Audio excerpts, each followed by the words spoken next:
Hey guys, this is Infinite Flash here. Today I'm going to be talking about what happened in Game 3 of the World Championship match between Vishwanath Anand and Magnus Carlsen.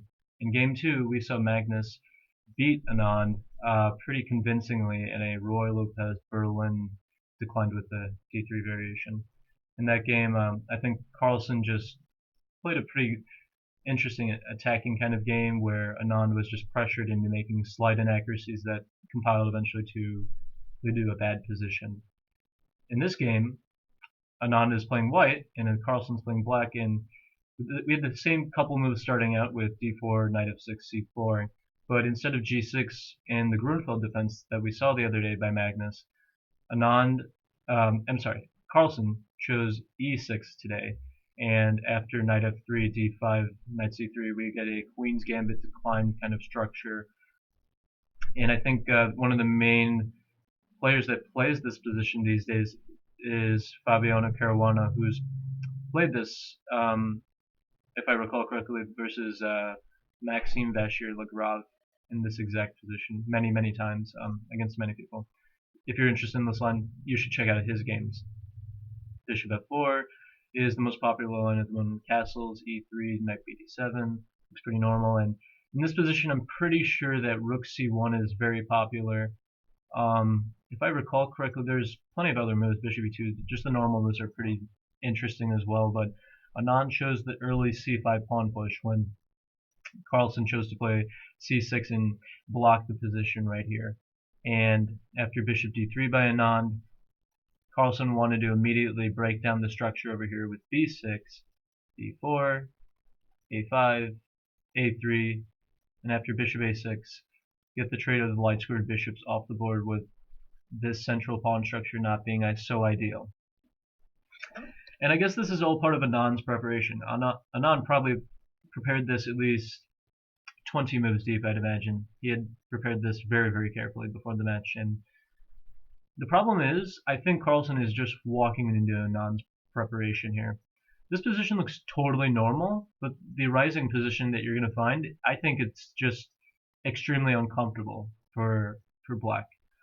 The normal move in this kind of position is castles, when you might see a capture like that and this kind of structure arise where maybe white is slightly better, but it's nothing special in my opinion.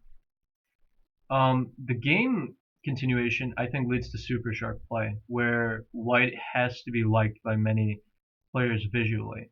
The move that Anand played was not castles or some waiting move that would allow black to capture over here. The move that Anand played was b5, sacrificing a pawn here to gain tremendous activity and play along the c file with the pawn that's going to be the pawn that is going to be coming on c6. And the idea after b5 was to open up the c6 square for white to push right here. And this is actually what happened in the game.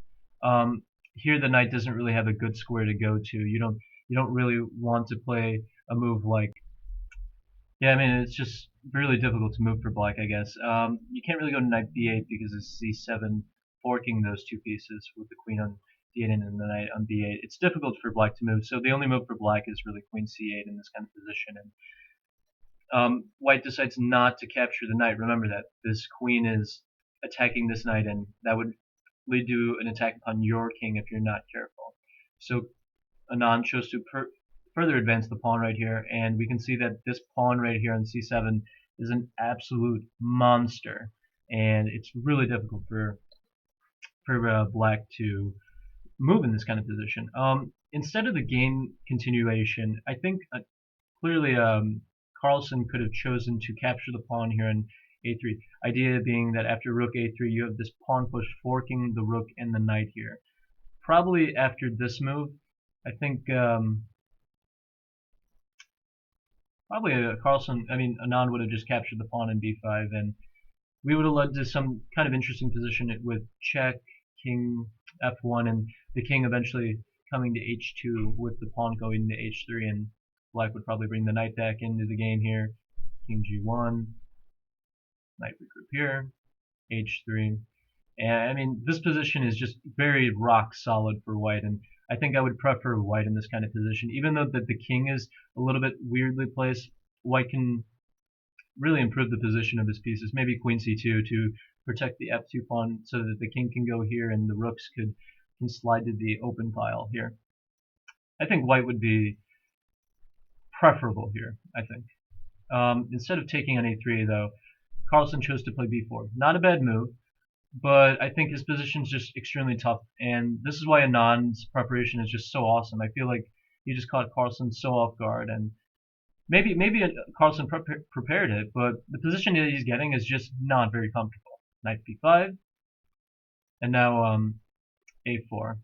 I mean, it's really tough to recommend anything. I think after b takes a3, which is probably what black should do in this position. I mean, I'm not saying that Carlsen's move is bad, but I mean, I feel like this would have given him better chances probably. And the idea is that you're threatening bishop b4 check. So I think white wants to probably castle in this position and then figure out his plans. And it's very difficult to move in this position for black. Probably knight e4.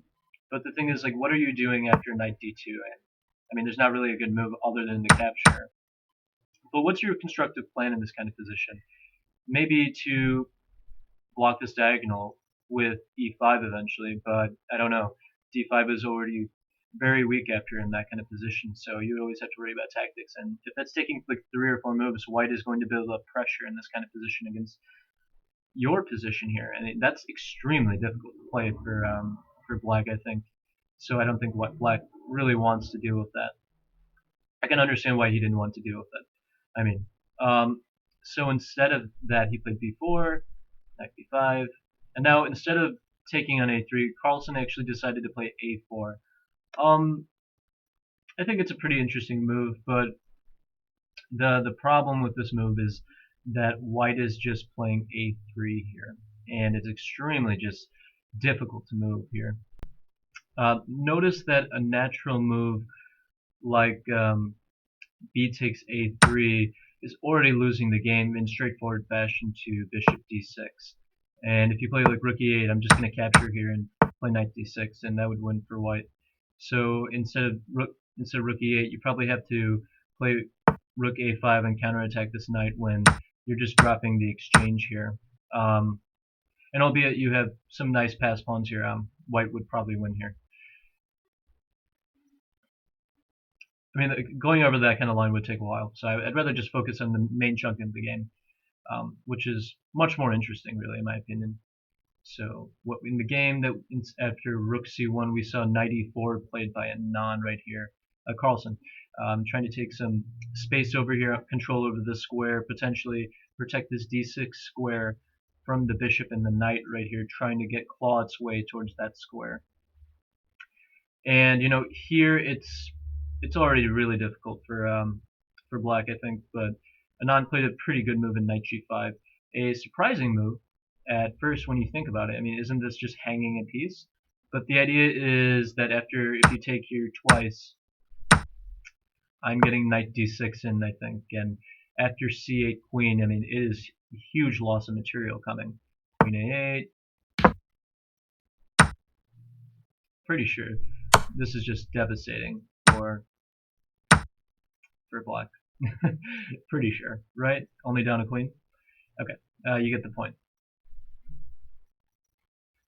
I mean, it's already very, very difficult to recommend anything. So after knight g5, instead of that, we saw black play the other knight to f6 to support this knight.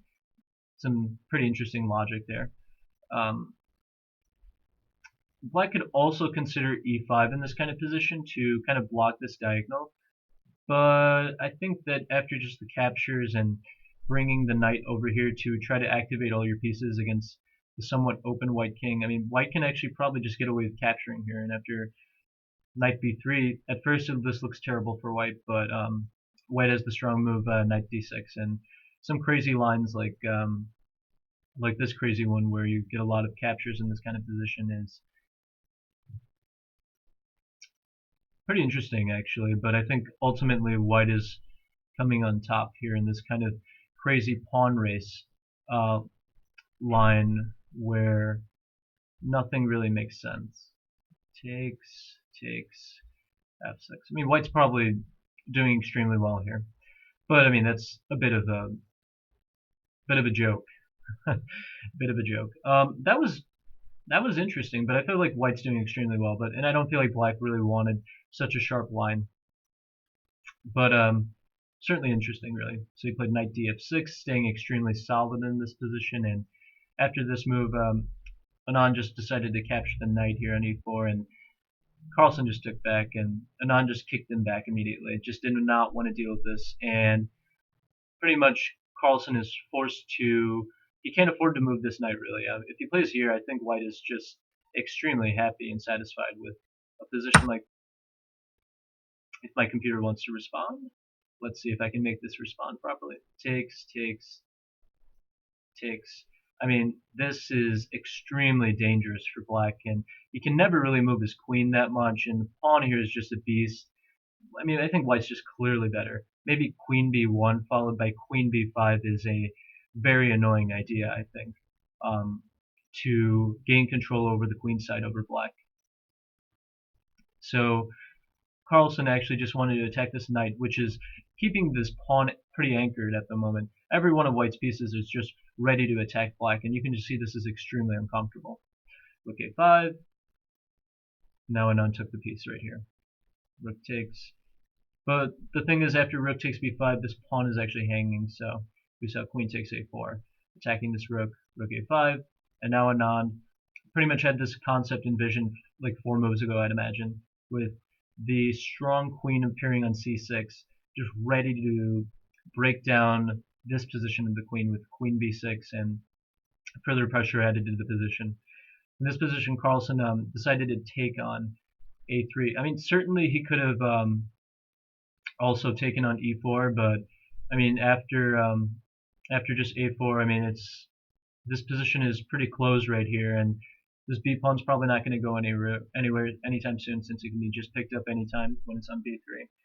I think it's a weak pawn, so black probably wouldn't have done that. But if I'm going a4, it's not really clear what your move is actually. So that's a kind of extremely difficult to play. Instead of taking on e4, he decided to take on a3. Pretty decent move, probably the best move. And now Anand just plays the simple and strong move, e takes d5. Yeah, I mean, in this position, Carlsen played rook takes d5. That looks pretty natural, but I mean, the normal move e takes d5 is not a bad alternative since, or not really since, but like it's just tough. I mean, it's just tough to play for black, I think, and probably what just castles. And I mean, it's hard to find a move for black. It's just difficult to move here as black. I mean, this pawn is just ready to promote at any moment, and there's nothing really black can do to get this bishop to attack the pawn clearly. A2 doesn't really threaten anything because both rooks properly cover that square, so this pawn can be probably picked up at any moment, I think. So that doesn't help black. Yeah, I mean, this position is just pretty bad, and I can understand rook takes d5. Black could also play a bishop b4 check, but after king f2, I think you're helping white to facilitate his development with the rooks here towards the center, where his play is going to be anyway, and this check is somewhat misplacing the bishop after a move like queen takes b6 at some point when the bishop would have to move, and you're getting a tempo on that bishop actually. This position's not that ideal for black probably. Rook 65, and now Anand just captured the pawn in b6. I mean, clearly white is just on top right here in this position. Look at this. This is just a perfect position to play for white. Black can hardly move here with the c8 queen here.